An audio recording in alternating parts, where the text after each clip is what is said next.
लेकीला दुसऱ्या आजीकडे सोडून ऑफिसला गेलो. कामावून आलेल्या माणसाला निदान चहा पाणी तरी विचारा. काय आरडाओरडा चाललाय तुमचा? अगं पाणी दे म्हणलं, पाणी. आरडाओरडा कुठं, पाणी दे म्हणलं.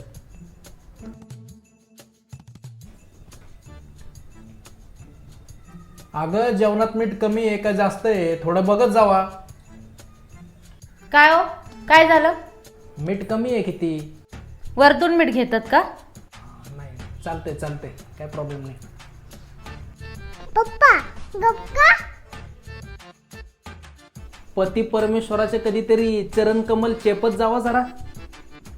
काय? काय नाही, पायाचा व्यायाम करत होतो.